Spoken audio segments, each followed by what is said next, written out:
Capítulo 8. Jogando com as vidas. Maria rapidamente se ambientou na cozinha, graças ao apoio de Ciana. A velha escrava era uma cria da casa, como se referiam à época às crianças nascidas e criadas no cativeiro, principalmente na casa grande.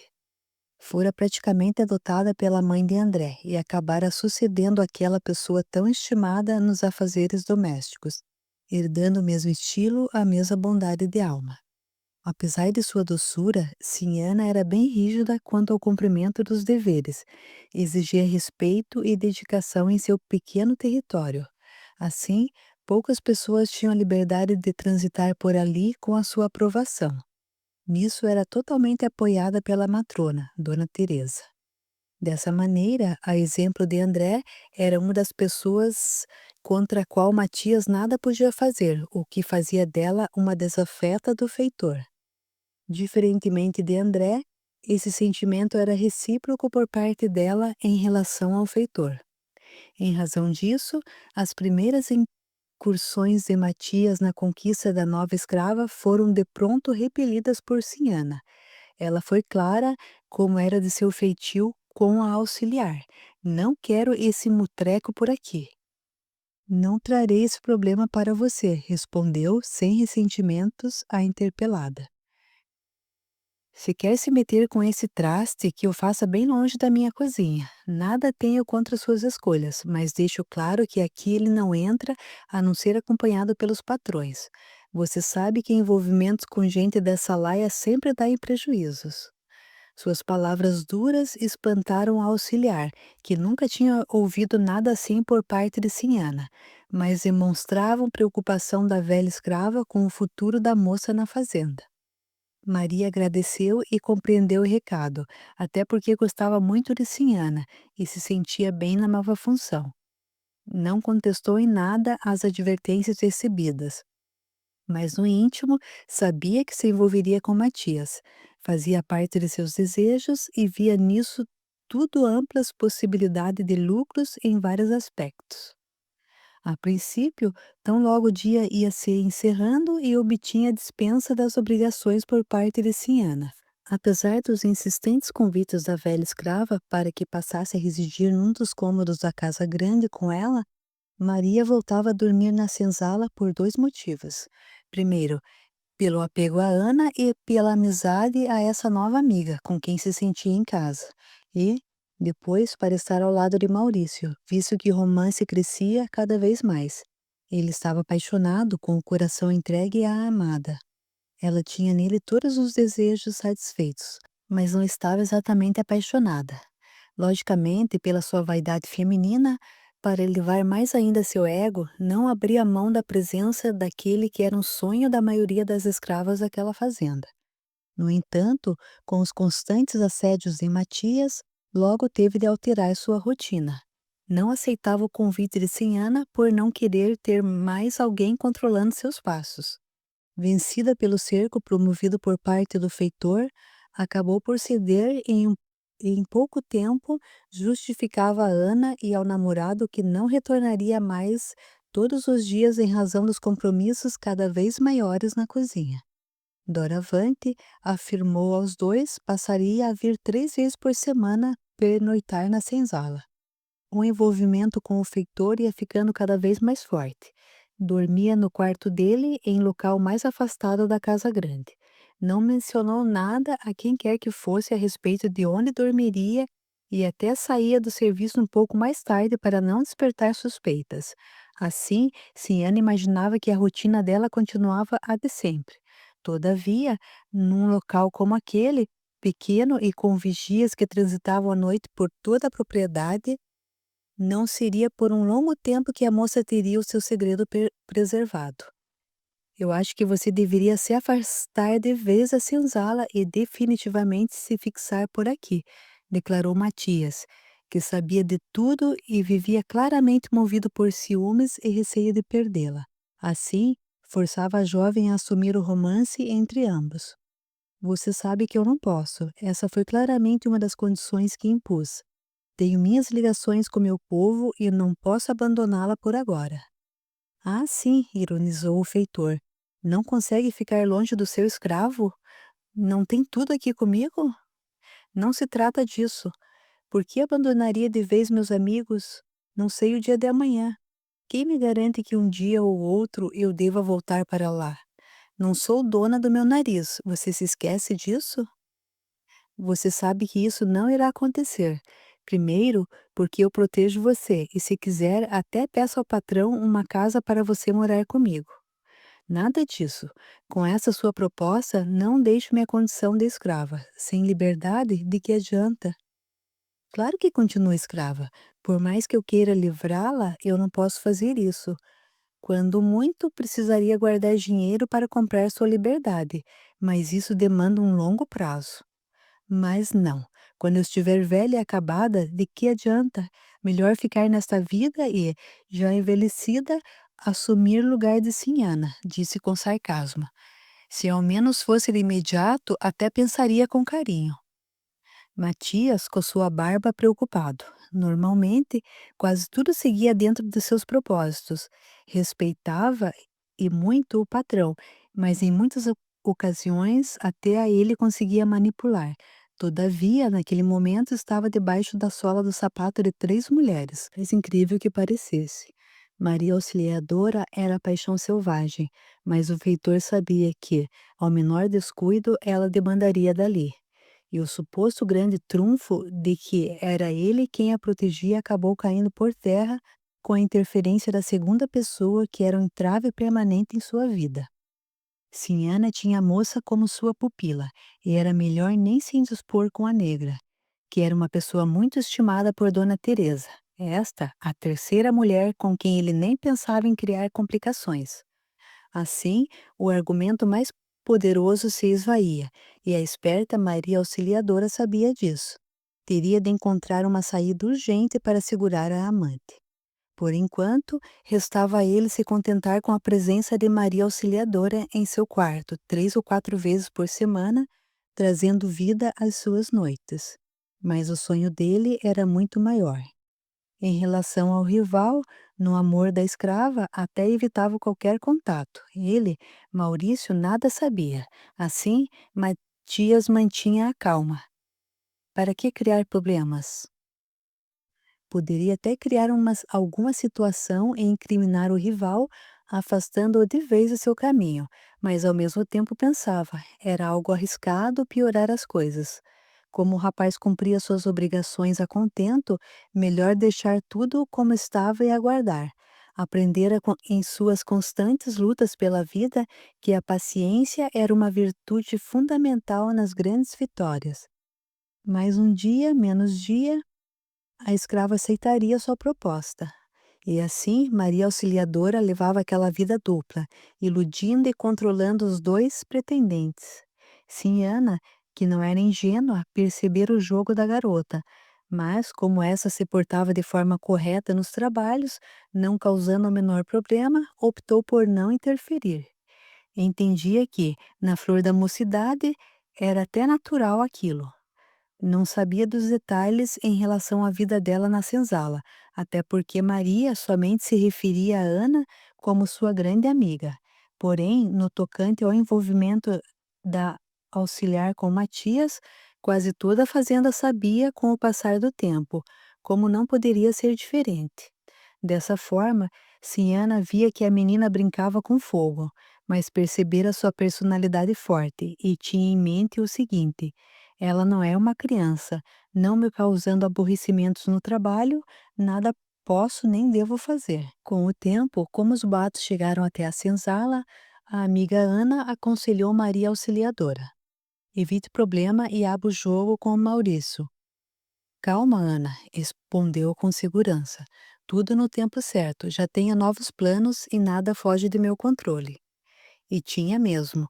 Passado alguns dias, relatou a um Maurício revoltado que fora abusada por Matias, que a ameaçou de, caso ela não se submetesse aos seus desejos, perseguir seu namorado e, pior ainda, não hesitaria em criar situações em que colocaria não só ele, Maurício, mas também seus amigos da senzala sob açoites constantes.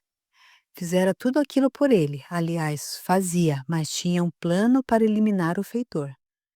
Essa última parte acalmou o escravo e lhe interessou profundamente. Não obstante, o momento de extrema ira pelo feitor, que aumentava em progressão geométrica, Maurício via na última afirmativa de Maria a grande chance de combinar a fuga com a morte daquele ser abjeto. Veneno. A ideia brotou na mente do escravo de imediato, e Maria Auxiliadora, com sua esperteza e constantes mentiras, acabava de criar uma situação que a colocaria numa encruzilhada. Claro que ela jamais havia pensado em eliminar Matias, nunca. Era uma paixão alucinada, mas não tivera o devido cuidado naquilo que disse. O feitiço poderia virar contra o feiticeiro. Maurício, agora influenciado por um grupo de espíritos que haviam desencarnado em extremos atos de violência e continuavam revoltados, parecia um zumbi imaginando como praticar o homicídio. Seria o meio mais rápido e infalível de se livrar daquele obstáculo. A comunidade escrava exultaria de contentamento. Entrando facilmente no jogo da manipuladora, Maurício revelou à namorada seu plano de fuga. Contou-lhe tudo e revelou que planejava levá-la. Capítulo 9. Veneno até nas plantas. Faustino, preciso de sua ajuda. Cautelosa e humildemente, Maurício procurou o amigo de muitos anos em busca de apoio. Claro, companheiro, o que precisar estiver ao meu alcance. Faustino era o vaqueiro principal da fazenda, de origem banta como Maurício, com a diferença de que havia nascido no Brasil. Era um homem de total confiança de Paulo, pois cuidava do gado e era tão próximo do senhor da propriedade que quase nem era tratado como escravo. Sua ligação direta com o patrão praticamente fazia que nem houvesse intermediários entre ambos, e assim se falavam diariamente, uma vez que Paulo tinha pelo seu rebanho tanto amor e carinho que as pessoas até brincavam que ele gostava mais das vacas e bois do que da própria família. Amigo, Maurício iniciava a conversa, todo cuidadoso a fim de que ninguém os ouvisse. Você, que está sempre à frente no trato com o gado, conhece as plantas que envenenam e matam os pobres bichos? E como? Respondeu o consciente. Aqui as que mais encontramos são aquelas ramas amarelas, mas onde eu trabalhava antes, em São João del Rei, era bem mais comum a tal cafezinho. Era o gado encontrar as tais nos pastos e comeu ou morreu. E vejo que conhece tudo do assunto. Diga-me, uma planta dessa pode matar um ser humano? Que é isso, companheiro? Claro que pode. Isto é, eu acredito, pois se ela mata um gigante de mais de 30 arrobas, por que não mataria um ser como nós? Mas fique tranquilo, ninguém vai sair por aí comendo essa coisa venenosa. Não é isso. Preciso preparar uma beberagem com essa planta para uma pessoa. Acha possível? Credo em cruz, Faustino respondeu assustadíssimo, apesar de conhecer bem as ideias rebeldes do amigo, com as quais não compartilhava, concluiu com indignação. Quer que eu ajude a matar um ser humano? Não é isso, só precisa de sua ajuda para. Esqueça, disse de forma áspera, interrompendo Maurício. Nunca eu faria tal coisa. Nem parece que me conhece. Imagine só, se eu cuido das minhas vacas e meus bois para que não encontrem a morte nos pastos, e iria ser comparsa na morte de um ser humano? Mas nem me deixou terminar, nem sabe de quem se trata. Seja lá quem for, por nosso Senhor Jesus Cristo, você sabe que sou religioso e ademais tenho a confiança do patrão, que é um homem tão bom. Faustino interrompeu calmamente o interlocutor.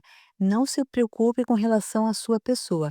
Estou pedindo somente que me ajude a localizar tais plantas. Todo o trabalho será feito por mim. Conhece minhas ideias. Confio em você como em ninguém mais. Há quantos anos estamos juntos? Tenha certeza de que não irei lhe complicar em nada. E, mesmo assim, contribuir para a morte de uma pessoa. Negativo, isso jamais farei.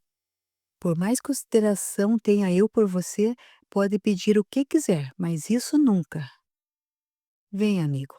Vou livrar todos da maldade e perseguição desse feitor maldito. Não é possível que tenha por ele algum tiquinho de consideração. Quantos irmãos nossos morreram pelos açoites exagerados que ele lhe impôs? Não acha que está sendo aliado dele? Preserva a vida de um assassino? Pode ter certeza de que está sendo omisso. Sim, não. Ele é de fato cruel. Os fortes argumentos de Maurício agora atingiam pesadamente a consciência de Faustino. Refletiu que Matias era realmente um terror para a população escrava. Quantos amigos morreram em consequência dos castigos exagerados dele, nas situações em que eram determinadas 20 ou 30 chicotadas, ele aumentava a quantidade por conta própria. Paulo desconhecia isso e Faustino até pensara em lhe falar a respeito, mas certamente o patrão tomaria aquilo como petulância por parte do escravo. Melhor não se meter, afinal é um escravo, embora nem parecesse. Matias não se metia com ele, sabia da estima que Paulo tinha pelo negro. Todos, sem exceção, admiravam a capacidade de Faustino. Antes da chegada dele à fazenda Pombal, o que morria de bovinos em razão das plantas venenosas era uma loucura. Paulo tinha um primo que também era proprietário bem-sucedido e a quem recorria sempre que algo lhe apertava. Esse primo era do arraial de Pouso Alegre. Pereira era assim por que todos o chamavam. Orientou Paulo no sentido de solucionar de vez o problema das perdas. Muito respeitado na criação de gado, comentou a respeito de um negro muito competente que ele encontrara em São João del Rei, mas advertiu que seria muito difícil conseguir o concurso dele. Poderia até tentar, como disse a Paulo, pois era amigo muito próximo do dono da fazenda onde Faustino era cativo. No desespero por tantas perdas e arcando com prejuízos insuportáveis, implorou ao primo que negociasse com um amigo e, seu escravo era tão bom assim que fizesse uma oferta mesmo que tivesse que pagar o valor multiplicado por 3. Quem sabe assim conseguiria? O proprietário, claro, aceitou. Era negociante nato, e ali na sua fazenda o que falava mais alto era sempre o dinheiro. Jogador inveterado, tudo para ele representava cifras. Os réis ganhos eram tudo quanto lhe interessava. Dessa forma, não foi nada difícil tirar Faustino dali. Para a felicidade de Paulo, seus problemas acabaram em relação aos óbitos elevados e frequentes no rebanho. Faustino, de imediato, se encantou com o patrão. Tinham muitas afinidades, mas a maior de todas era o amor pelos animais. Chegando à fazenda, já aboliu o uso do ferrão. Com o total apoio de Paulo, fez também um excelente trabalho isolando o ponto das pastagens onde cresciam os vegetais assassinos. Voltando à conversa dos dois amigos, encontramos Maurício convincente e feliz. Então, compreende minha atitude? Você sabe que pretendo fugir. Nem me fale disso, interrompeu novamente o amigo. Vejo, sim, suas razões para tal e até admiro sua coragem, mas tem uma situação boa aqui, com a consideração por parte do meu senhorzinho. Não quero me envolver em nada que possa prejudicá-lo. Eu sei disso e até nunca lhe convidei porque, em seu lugar, eu talvez fizesse o mesmo. Mas quanto ao maldito, não vai prejudicar em nada nosso patrão. Será um favor que faremos a ele. Olha, disse o vaqueiro decidido, vou lhe explicar onde achará as plantas. Maurício sorriu satisfeito, mas fique bem claro que o ato é todo seu, não vai pesar em nada na minha consciência. Claro, com ar vitorioso, o interlocutor comemorava. Prometo não lhe incomodar mais em nada e até evitarei conversar mais com você nos próximos dias. Assim ninguém desconfiará de nada. Concluíram a conversa e Maurício partiu feliz. Sabia que conseguiria seus intentos. Passaram-se alguns meses e o projeto de fuga ganhou um aliado muito grande. Um dos subordinados de Matias desentendeu-se com ele e foi duramente castigado. Não no tronco, claro, pois não se tratava de açoites, uma vez que o rapaz não era escravo. Auxiliava na administração e, por razões que não chegaram a ser esclarecidas de fato, o Baldo, o auxiliar, foi terrivelmente surrado pelo feitor numa briga entre ambos. Corria de boca em boca que a surra tinha acontecido por motivo de envolvimento em jogos em que o auxiliar foi acusado de trapaças. Outros, porém, afirmavam que tudo havia ocorrido por desentendimento quanto aos trabalhos na fazenda. Mais tarde, a versão da surra mais aceita, ao que parece, teria sido a que atribuiu o ocorrido aos ciúmes do feitor em relação a Maria Auxiliadora. O Baldo, ainda novo na propriedade, dirigira a moça gracejos, que, para sua infelicidade, caíram no ouvido do feitor, causando a ira de Matias. Tinha de dividir a mulher com o escravo, o que contava ser por pouco tempo. Agora surgia um moleque daquele com tamanho abuso. Matias era forte e muito destemido. Humilhou o infeliz do Ubaldo, batendo sem dó no moço, e isso na frente de todos. O rapaz, no seu íntimo, jurou vingança. Não poderia fazê-lo pela frente, mas encontraria um meio de se vingar. Era de natureza covarde, e por isso mesmo sua estratégia era daquelas que quase sempre triunfam por ser feita na traição. Seu plano logo encontrou aliado por se casar perfeitamente com alguém que trabalhava no mesmo ideal. Pensou alto, perto do escravo mudo. Matias ia passando e gritou para o baldo: "Você aí, se mexa, vagabundo. Vá ver aqueles escravos enrolando naquele corte de cana. Não tem coragem, não, homem? Vá lá agora e ponha ordem naquilo." O baldo saiu boquejando, mas de forma inaudível para o feitor, pois não tinha peito para responder a ele. Ia resmungando: "Um dia ainda te mato, desgraçado." Mudo tinha dificuldades de falar, mas ouvia longe e sabia da história que motivava a revolta de Ubaldo. Então, Mudo contou o ocorrido aos parceiros da equipe da fuga, e tanto Maurício quanto Fernando entenderam rapidamente que Ubaldo seria útil. Dali até a aproximação com o rapaz foi questão de poucos dias. Assim, pelo acesso que o Baldo tinha em relação a tudo o que precisavam, tramaram conseguir até as armas necessárias para o sucesso do projeto. As espingardas à vigilância ele se comprometeu a arrumar desde que conseguissem matar o feitor. Para o Baldo pouco importava quem faria o serviço. Claro que ele nem queria estar por perto, diferentemente de Maurício, que sonhava em matar o rival com as próprias mãos, mas que tinha sido orientado pelos companheiros a usar Maria Auxiliadora no envenenamento. Os companheiros argumentavam que seria fácil, prático e nem deixaria suspeitas. Mas Maurício era um bravo. Queria sentir o gosto da vingança executada pelos seus próprios punhos. Bem diferente de Ubaldo, que era falso, covarde e tramava tudo às escondidas. Agora, com esse apoio, por ser meio da traição de Ubaldo, tudo se tornava mais fácil para o grupo que buscava a liberdade. Fernando e sua equipe mais próxima contavam ir na direção oeste à procura de algum quilombo. Henrique e Pedro, seguindo o conselho de Tobias, iriam na direção leste, um pouco mais para sudeste, esperando chegar até Vila Rica, depois, quem sabe, o mar. Maurício pretendia fugir com Maria Auxiliadora na direção sul ou sudeste. Iria para São Paulo. Muitas ideias, sonhos, planos.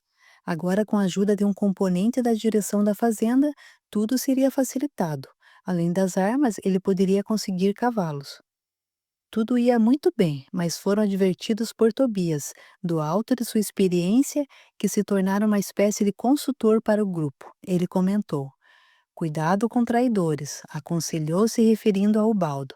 "Quem trai uma vez, trai sempre. Abram os olhos, pois antes só com todas as dificuldades que contar com a ajuda de um covarde. Se ele ou qualquer um de nós cometer esse tipo de coisa, será a última ação que fará na vida. Isso eu garanto", disse Maurício decidido. "Quem cometer traição não sairá vivo." "A traição em si não lhe dá essa oportunidade, Maurício", avaliou com autoridade o experiente fugitivo. "Quem trai não lhe deixa tempo nem chances para reagir como o Baldo está fazendo com os seus companheiros. Por isso, muito cuidado", concluiu Tobias. Capítulo 10. Primavera irrequieta. Novembro chegava, e com ele aumentava mais e mais a ansiedade de Maurício. Por ele, o grupo já teria desaparecido naquelas matas quase virgens. mas era sempre voto vencido em suas ideias imediatistas. Fernando era bem mais estratégico e media meticulosamente cada risco. Traçava os projetos observando cada detalhe. Tobias foi para ele um mestre quando, entre tantos conselhos, advertira: nem pensem numa fuga desse porte, pode resultar em fracasso. Pela quantidade de gente envolvida, se vocês fracassarem, os líderes podem ter certeza serão executados. O principal argumento de Maurício não deixava de ser algo racional. No dizer dele, estava havendo muita conversa e pouca ação. Alegava que já tinham o apoio de Ubaldo no que mais precisavam, que eram as armas e os cavalos. Esperar mais o quê? Imagine se alguém, ainda que por descuido, deixasse escapar uma conversa comprometedora. Alto risco, colocando tudo a perder e ainda levando todos ao tronco. Sofreriam os açoites e, o que era ainda mais complicado, comprometeriam uma ação futura. Fernando e os demais mantinham toda a frieza, evitando precipitações. No entanto, o líder do movimento achava que tudo ia ficando muito temerário e já se mostrava arrependido de ter buscado o apoio de tanta gente.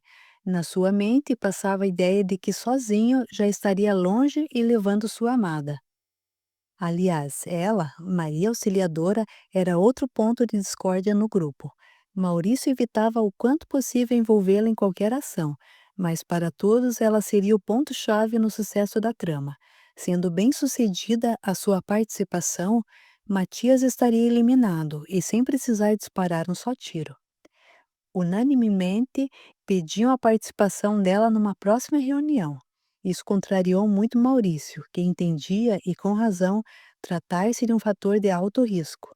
A reunião em si, sempre na surdina, na calada da noite, já era arriscada. Imagine ainda envolvendo uma mulher. Parece que não entendiam que, numa situação de tanto controle a que estavam expostos, uma população escrava quase sem privacidade nenhuma, não havia razão para demorar tanto em colocar o plano em execução. Por que promover tanto esses ajuntamentos? Começaram com 5 pessoas, no que ele julgava ser muito perigoso. Agora viera Tobias, muito valioso até, mas ali para frente já era brincar com fogo. Por mim, salientava Maurício, já pegava essas espingardas e na calada da noite a gente saía daqui na bala, dizia a todos naquela reunião, no começo do mês de novembro. Pense, companheiro. Mais comedido, Fernando parlamentava. Por que fazer tudo dessa forma, chamando a atenção dos seguranças e em seguida trazendo a polícia para cima da gente? São riscos desnecessários. Temos o elemento surpresa. Tudo está nas nossas mãos. Então, para que armas? Maurício questionou. Mantenha calma. O apoio de Ubaldo entra exatamente aí. Poderíamos precisar dessas armas lá fora. Quanto mais discreta for nossa saída daqui, maiores as possibilidades de sucesso. Estamos há meses conversando. É pura perda de tempo. Já temos tudo aquilo de que precisamos. E, irritado, Maurício concluía o argumento. Chega de tanta teoria. João, um dos nossos que irá em meu grupo, argumentou Fernando, trouxe outra boa ideia. Ele viveu na corte e disse que próximo do Natal ocorrem as cheganças. Nota: cheganças, folguedo popular nas festas do Natal, em que figuram danças e cenas marítimas entre cristãos e mouros, o que facilita no relaxamento da vigilância. Araçô, Maurício zangado deu de ombros. Aqui pro meio do mato não tem dessas coisas não. Coisa de corte, não se vê por esses lados. Maurício, interveio Tobias. Tem pouco, mas tem sim. E olha, outro detalhe do Natal que vai facilitar para todos nós, o Ciozinho nessa época viaja com Sinhá Teresa, levando alguns vigias e escravos, e passa de 2 a 3 dias na fazenda de um parente dele que fica a 6 léguas daqui. Eu mesmo já fui com eles. Isso também vai ajudar bastante. O caminho ficará mais livre, tirando Matias, que já está sendo cuidado, será uma fuga que ninguém irá perceber durante algum tempo. Com isso, o grupo ganha uma enorme vantagem em termos de chão percorrido. Maurício agora ouvia com atenção. Tobias lhe conquistara o respeito. O fujão era bastante ladino. Aquele, sim, sabia das coisas. Pena que não estaria com eles na fuga. Encerrando, marcaram uma nova reunião para o fim de novembro, no qual deveriam contar com todos os pontos resolvidos. Não poderiam vacilar. E ficou aprovado que nas proximidades do Natal realizariam a fuga. Os dias avançavam celeremente para uns e vagarosamente para outros naquele período em que as flores já enfeitavam as paisagens da fazenda. Os morros verdes, pelas constantes chuvas, a alegria dos pássaros em suas cantigas constatavam com o ambiente tenso e sofrido do povo escravo. Dona Teresa acertou com Paulo o dia da viagem para, como era de costume, eles se reunirem aos parentes. Tinham essa tradição, já que tão pouco se encontravam. Por outro lado, Maria Auxiliadora foi colocada a par de sua missão, por Maurício. Ela agora tremeu por dentro. Matar seu amante era algo que não lhe trazia nenhuma disposição. Mas pelo menos na conversa com Maurício não havia como negar. Estava de fato num tremendo enrosco. Amava Maurício pelo carinho que ele lhe devotava. Gostava de passar algumas noites da semana com ele na senzala, mas, em seu caráter e raciocínio cheio de caprichos, não queria perder Matias. As noites calientes com o feitor eram os momentos que mais lhe acendiam na alma indomável o prazer de viver.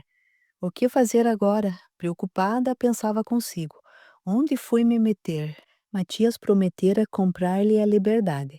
Demoraria algum tempo, mas precisava ter paciência. O feitor estava se preparando financeiramente para isso. Nas horas felizes, confidenciara-lhe a ideia. Contudo, paciência era uma virtude a qual ela nunca se submetera. Apesar de sonhadora, era também calculista. Sabia que o feitor não resolveria isso em pouco tempo. A fuga com Maurício, algo para logo, dava-lhe a esperança de recuperar a tão sonhada liberdade. Sinhana era uma boa chefe, pensava a jovem, mas jamais deixaria de se submeter às regras e à disciplina para tudo. Com Maurício ganharia o mundo, nada de se prender a alguém. Na primeira oportunidade seria dona de si. Sentiria muita falta do feitor, todavia aprendera que, naquela vida que levava, tudo chegava e saía de forma muito rápida. Foi assim na fazenda anterior, quando quase se tornara a herdeira em razão do romance com o filho do proprietário.